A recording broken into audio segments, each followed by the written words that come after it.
Eh bien bonjour à tous les amis, aujourd'hui je me suis dit que j'allais faire un nouveau type de vidéo en fait. J'allais faire des vidéos en fait sur des petits tutos vraiment très courts sur des petits points pour vous donner des petites astuces sur vos drones que peut-être vous ne connaissez pas. Et je me suis dit plutôt que de faire ça dans une longue vidéo, je me suis dit que j'allais faire plein de petites vidéos assez rapides et j'essaierai d'en mettre assez souvent. Donc aujourd'hui on va parler de notre ami Disco et on va parler de la façon avec laquelle vous allez pouvoir le retrouver en cas de perte, donc en cas de flyaway par exemple, en cas de crash ou alors en cas d'atterrissage forcé assez loin on va dire. On va voir comment on peut le retrouver et ça sans tracker GPS ou quoi que ce soit.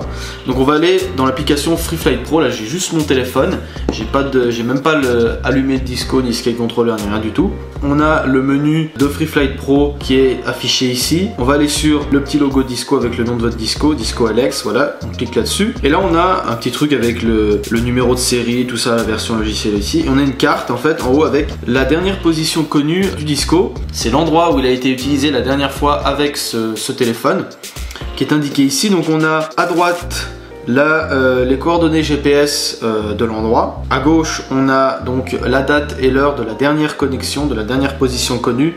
Donc après cette date-là, ça veut dire qu'il s'est éteint ou qu'il n'a plus la connexion des GPS. Et il y a un petit truc que je savais pas, c'est que si on clique sur la petite flèche à côté de la position GPS, à côté des coordonnées, ça nous ouvre directement un Google Maps. Je vais le laisser faire avec la position sur Google Maps, voilà. Et vous pouvez faire itinéraire et voilà, et vous aurez en fait la position, l'itinéraire pour aller jusqu'à votre Disco à peu près. Le petit souci de cette fonctionnalité, c'est que cela marche uniquement si votre Disco est allumé et de 2 si il capte les GPS. Normalement, même s'il est déconnecté du Sky Controller, je veux pas m'avancer mais je crois que ça doit marcher même s'il est déconnecté du Sky Controller. Tant qu'il capte le GPS, il vous indiquera sa position GPS. Et tant que vous avez de la connexion internet en fait.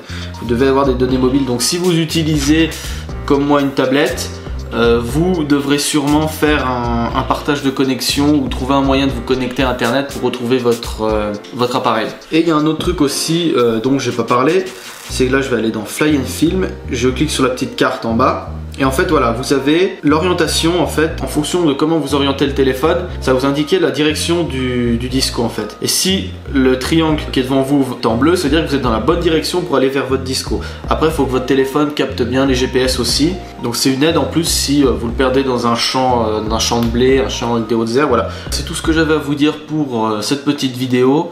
Je vous remercie de l'avoir suivi. Si ça vous a plu, vous pouvez comme d'habitude mettre un petit pouce bleu. Vous pouvez vous abonner si la chaîne vous plaît. Je remercie d'ailleurs les nouveaux abonnés. Enfin, si vous avez des questions ou si je dis une bêtise et que vous avez une remarque à faire, n'hésitez pas, faites-le en commentaire, hein, je répondrai évidemment. Sinon, moi il ne me reste plus qu'à vous dire à la prochaine. Ciao!